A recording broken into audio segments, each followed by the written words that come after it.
কাফের দুশমনের অত্যাচারে হিজরতের জন্য রেডি হয়ে গেলেন। নবী একদিন আবু বকরকে কানে কানে আওয়াজ দিয়ে বলেছিলেন, আবু বকর আপনি আমার সাথে হিজরতের সঙ্গী হয়ে যাবেন। আল্লাহর নবী রাতের বেলা হিজরতের রাত ঘর থেকে যখন বের হবেন, চতুর্দিকে দুশমন। কারণ আমার নবীর জমিনের মধ্যে এক ছায়া ছিল, মা খাদিজা রাদিয়াল্লাহু আনহা।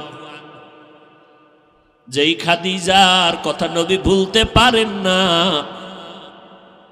আম্মা জান আয়েশা বলেন, আমি দেখতাম আমার রুমের মধ্যে বসে মাঝে মাঝে রাহমাতুল লিল আলামিন গুনগুন করে কান্না করতে। আমি বলতাম, নবী কেন কাঁদেন? আমি আয়েশার কোনো বেয়াদবির কারণে কাঁদেন নাকি? বলে, না রে আয়েশা, কাঁদি না। কেন কাঁদি জানো? আমার অন্তরে যখন খাদিজার কথা মনে পড়ে যায়, আমি চোখের পানি ধরে রাখতে পারি না রে আয়েশা। কারণ তোমারে বুঝাইতে পারবো না রে আয়েশা, তুমি আমার সুখের দিনের বিবি, আর খাদিজা আমার দুঃখের সময়ের বিবি। যেই সময় মক্কা নগরীতে আমার ঘর নাই, বাড়ি নাই, আমার মা নাই, আমার বাবা নাই, আমি বাবা বলে ডাকতে পারি না, আমি অসহায়, আমার ঘর নাই, বাড়ি নাই, টাকা নাই, পয়সা নাই, আমি মুহাম্মদ বড় গরিব, আমি বড় ইতিম। ওই সময় খাদিজা আমাকে স্বামী বলে বরণ করে নিয়েছে। দুই স্বামী বিদায়ের পর খাদিজা আমাকে তৃতীয় স্বামী হিসাবে গ্রহণ করেছেন। আমার খাদিজার জীবদ্দশায় আমি মুহাম্মদ কোথাও বিবাহ করি নাই। খাদিজা 40 বছরের নারী, আমি 25 বছরের মুহাম্মদ বিয়া করেছিলাম। আমার যত সন্তান মারিয়া নামের স্ত্রী থেকে, মারিয়া কিবতিয়া নামের স্ত্রী থেকে মাত্র একটা সন্তান আছে, ছেলে, আর বাকি 4টা মেয়ে, 3টা ছেলে সন্তান খাদিজার গর্ভ থেকে আসছে। আমার কলিজার কন্যা ফাতেমা খাদিজার 4 নম্বরের সন্তান, ছোট কন্যা আমার। আমি দিনের দাওয়াত দিয়া মানুষের বাড়ি বাড়ি দৌড়াইতাম, আবার রাতের বেলা ঘরের দরওয়াজায় গিয়ে সালাম দিতাম, সাথে সাথে দরজা খুলতো। জিজ্ঞাসা করতাম, খাদিজা আপনি কি রাতের গভীরে ঘুমান না? বলে, কসম আল্লাহর ঘুমাই না। খাদিজা বলতেন, ও নবী আপনি, আমি জানি আপনার মা নাই, আপনার বাবা নাই, আমি 2টা স্বামী বিদায় করার উপরে আপনাকে গ্রহণ করে নিয়েছি। আজ যদি আপনার মা বেঁচে থাকতেন, আপনাকে বাইরে রেখে ঘুমাইতে পারতেন না। কারণ সন্তান কখনো মাকে বাহিরে ঘোরাফেরার মধ্যে রেখে মা ঘুমাতে পারে না।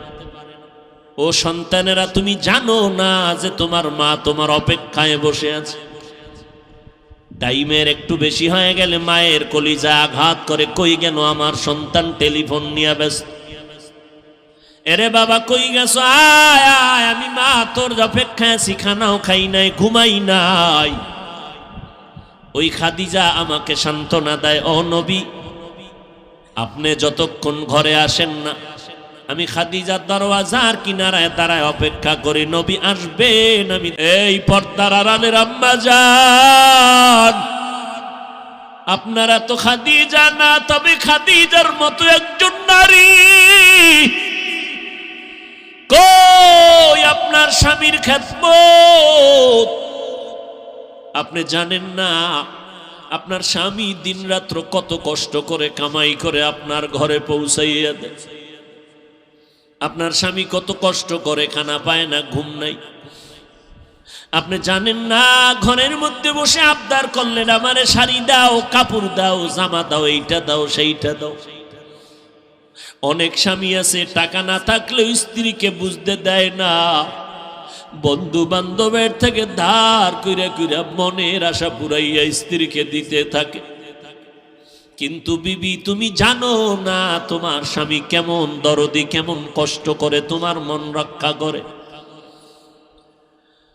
ও আম্মা জান, তোমার তো দরকার ছিল 5 ওয়াক্ত নামাজ পড়ে স্বামীর জন্য দোয়া করা। হে মালিক, তুমি স্বামীকে হেফাজত করো। স্বামী রাস্তায় চলে দিন রাত্র 24 ঘন্টা কামাই রুজি করার জন্য, আমাদের মুখে হাসি ফুটানোর জন্য। আমার স্বামী ঠিক মতো খাইতেও পারে না, গোসল করতে পারে না। তুমি আমার স্বামীরে হেফাজত করিও, স্বামীরে তুমি হালাল বরকতি রিজিক দান করিও। দেখতারে মা, তোমার ঘরটা বেহেশতের বাগান হয়ে যাইত। ও স্বামীর খেদমত করনেওয়ালা নারীরা, আজকে যদি মনে করতা স্বামীর কামাই রুজি এটা স্বামীর একার না, এটা তোমার। স্বামী যদি মরে যায় সব তোমার থেকে যাবে রে মা।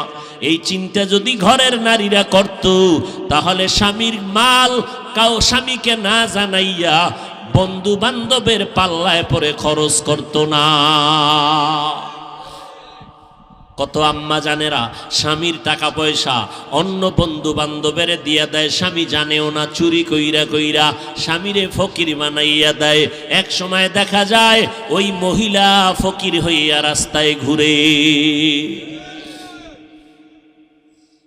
এরে আম্মা জান, আপনাদের এত সম্মান, আপনারা নবীদের মা, আলেমদের মা, হাফেজে কোরআনের মা, আউলিয়ায়ে কেরামের মা, সাহাবায়ে কেরামের মা, আপনাদের এত সম্মান। আমরা আল্লাহকে রাজি করার, নবীর মোহাব্বত নিয়ে সওয়াব বেশি কামাই করতে হলে কষ্ট আর কষ্ট, কষ্ট আর কষ্ট। রৌদ্র নাই, বৃষ্টি নাই, মসজিদে যাও নামাজ পড়তে, জুমায় যাও, জানাজায় যাও, জিহাদের ময়দানে যাও। শাহাদাতের মর্যাদা যদি পেতে চাও, আম্মা জান, আপনার জানাজায় যাওয়া লাগবে না, জুমার মসজিদে যাওয়া লাগবে না, জিহাদে যাওয়া লাগবে না। মদিনার নবী বলেন, ঘরের মধ্যে থাইকা মা তুমি নামাজ পড়ো, স্বামীর মাল হেফাজত করো, সন্তানগুলো তুমি নেক আমলওয়ালা আদর্শওয়ালা বানাইয়া যাও।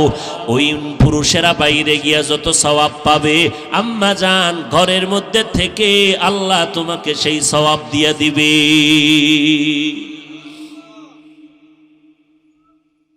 কয়দিন আর স্বামীর ঘরে বসে রং তামাশা করবা, সাদা কাফুন রেডি হয়ে যাইতেছে।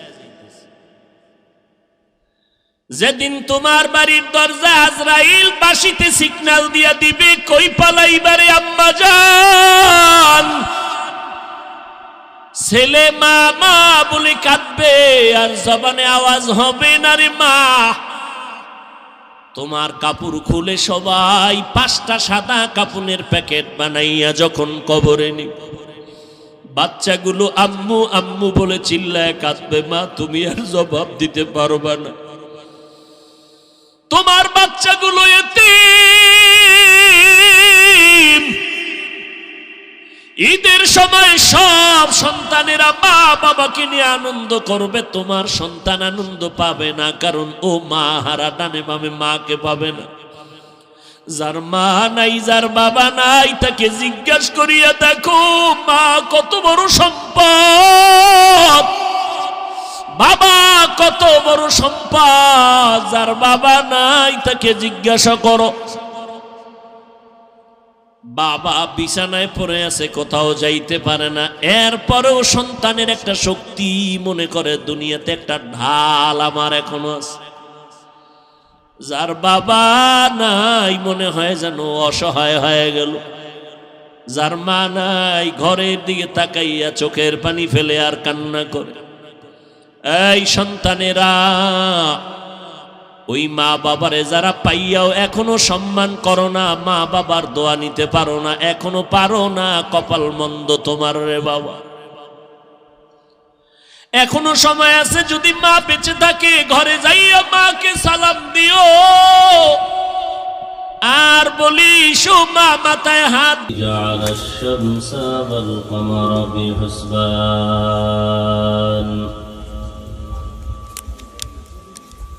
والنجم والشجر يسجدان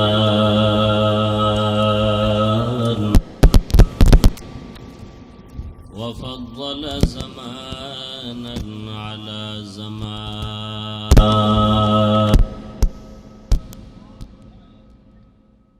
كما فضل مكانا على مكان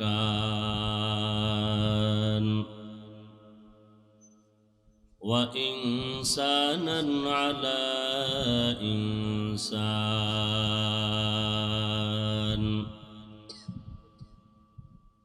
ونشهد أن لا إله إلا الله وحده لا شريك له لا ضد له ولا ند له ولا مثل له ونشهد أن سيدنا وسندنا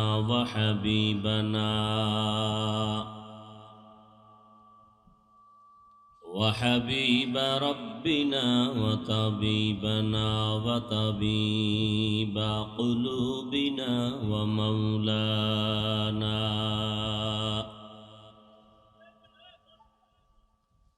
ومولانا محمدا عبده ورسوله الذي أرسله بالحق بشيرا ونذيرا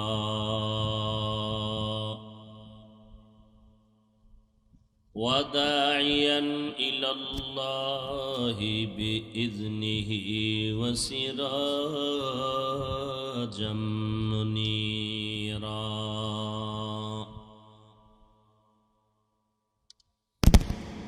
اللهم صل على محمد النبي الأمي وعلى آله وسلم تسليما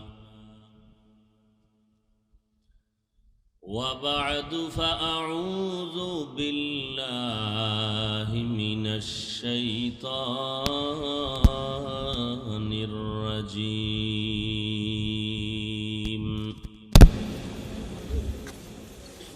بسم الله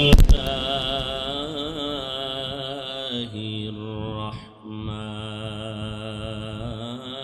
الرحيم ما آتاكم الرسول فخذوه وما نهاكم عنه فانتهوا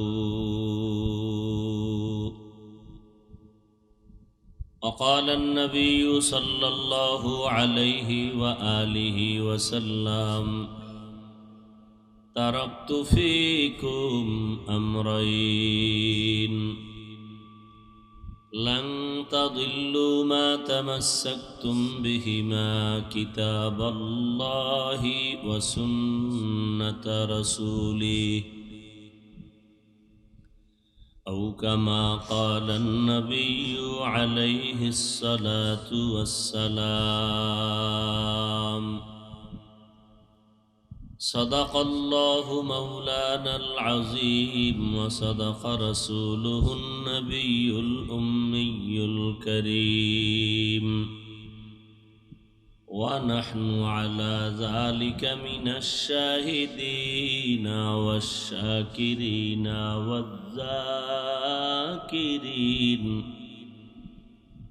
والحمد لله رب العالمين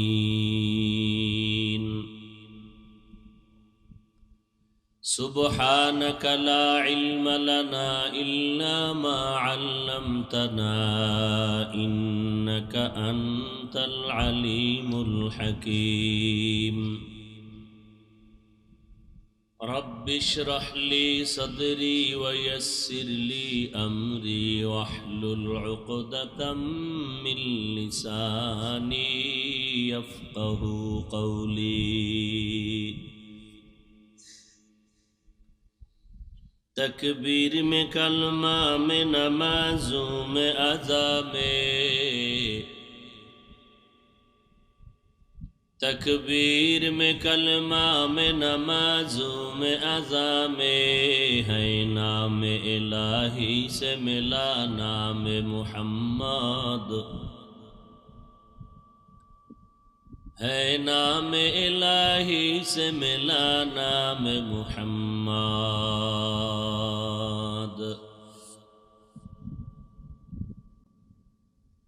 फरमाते हैं आदम को मुझे खुल्द तरी में,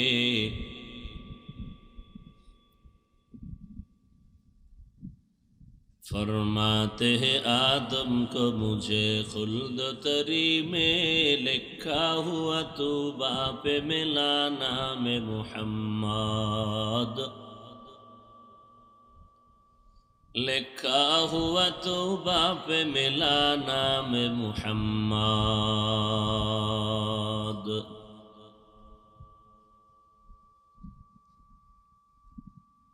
है मीम में महबूब ये मतलब का इशारा,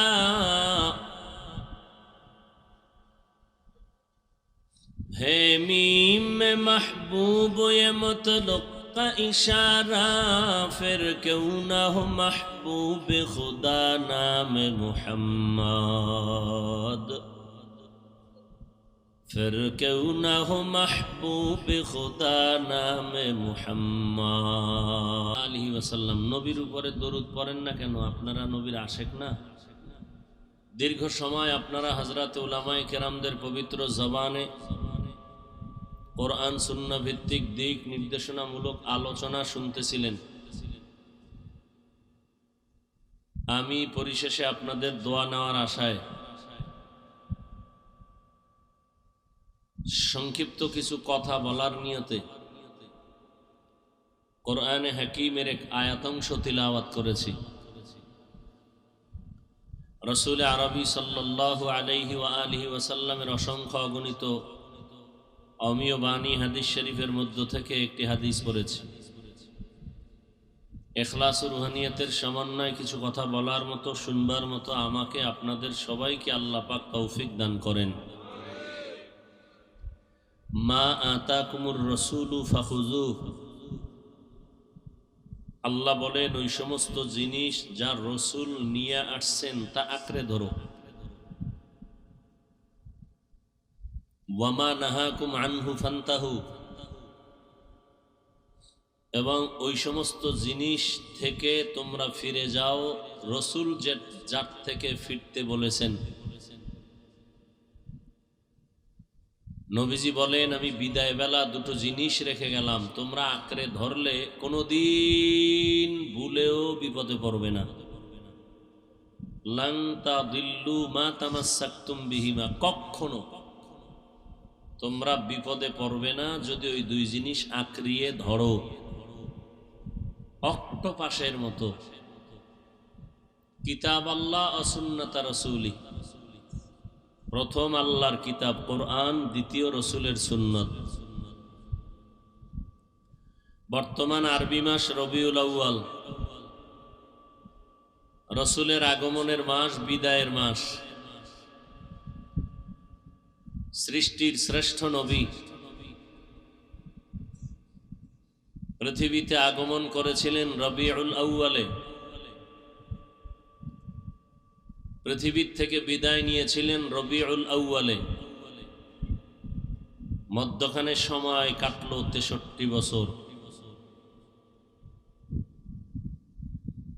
বিদায় নিলেন এবং আসলেন একই মাস রবিউল আউয়াল।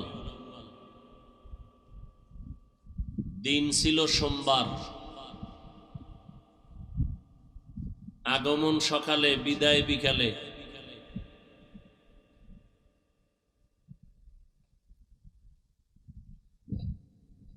তারিখ, যাওয়ার তারিখ 12, আগমনের তারিখ কেউ বলেছেন 2, কেউ বলেছেন 5, কেউ বলেছেন 9, কেউ বলেছেন 12।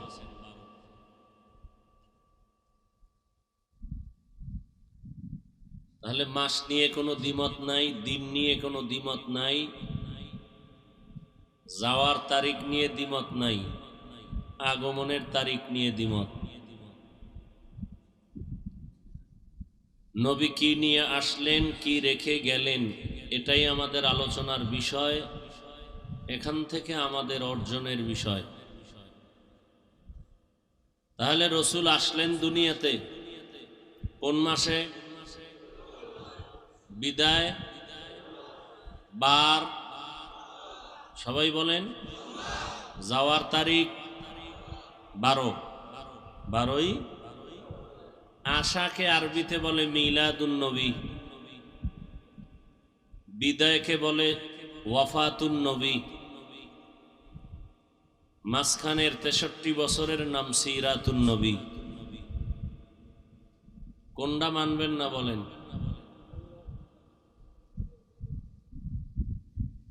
যদি কেউ বলে মিলাদুন নবী মানি না, তারও ঈমান দুর্বল।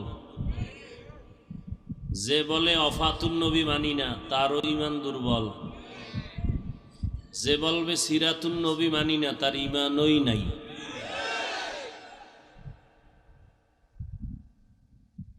মিলাদ শব্দের অর্থ জন্ম মোবারক। আন নবী শব্দের অর্থ আমাদের সুপরিচিত নবী। দোনা প্রশ্ন হলো, শুধু মিলাদুন নবী না, আপনারা ঢাকার শহরে পোস্টার দেখবেন, ওয়ালে ওয়ালে ওয়ালে ওয়ালে, অলিতে গলিতে পোস্টার, সাইয়্যিদুল আইয়াত, 90 দিনের কিলাকিলি। হেন কয়দিন? 90 দিন ওয়াজ হইব। ওয়াজ রাজারবাগ দরবার শরীফ, নাম দিছে সাইয়্যিদুল আইয়াত। অর্থাৎ মিলাদুন নবী না, শুধু সকল ঈদের সরদার মিলাদুন নবী। পৃথিবীর কোন কিতাব, আহলে সুন্নাত ওয়াল জামাতের লিখিত কোন কিতাব, কোন হাদিস, কোন তাফসীর খুলে যদি কেউ দেখাতে পারে যে ঈদে মিলাদুন নবী শব্দটা কোন কিতাবে আছে, আহলে সুন্নাত ওয়াল, ভণ্ডগো কিতাব না, আহলে সুন্নাত ওয়াল জামাতের সহিহ আকীদার আলেমের কিতাব, হাদিস, হাদিসের ব্যাখ্যা, কোরআন, কোরআনের তাফসীরের কোন পৃষ্ঠায় ঈদে মিলাদুন নবী শব্দ যদি দেখাইতে পারে, ওদিন থেকে আমরা পালন করব।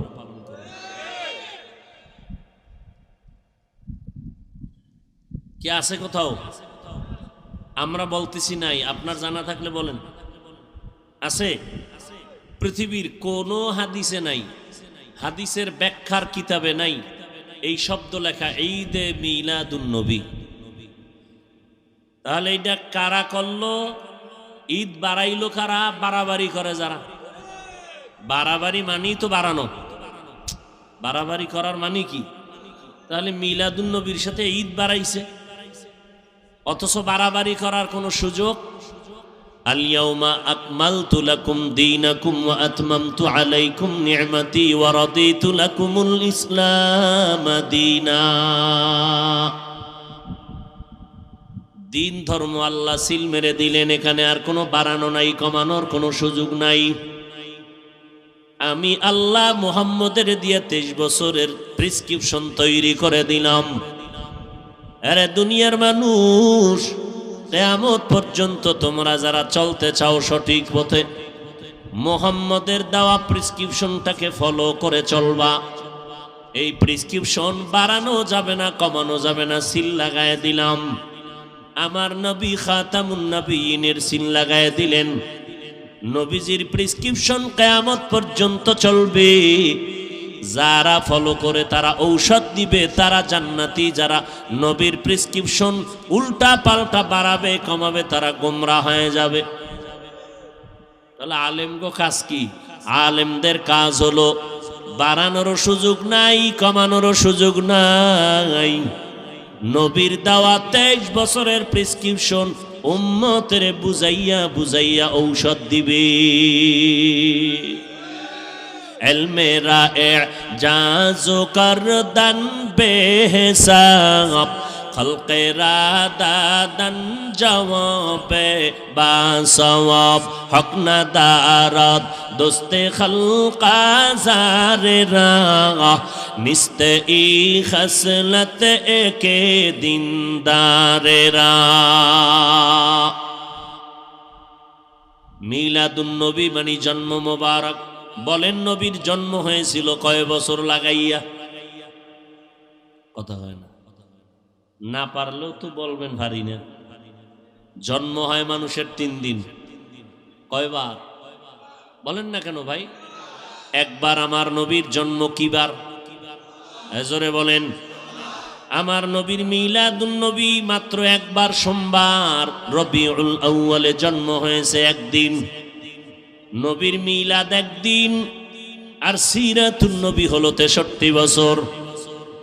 একদিন আর 63 বছরের মধ্যে যেমন ব্যবধান, মিলাদুন নবী আর সিরাতুন নবীর মধ্যে তেমন ব্যবধান।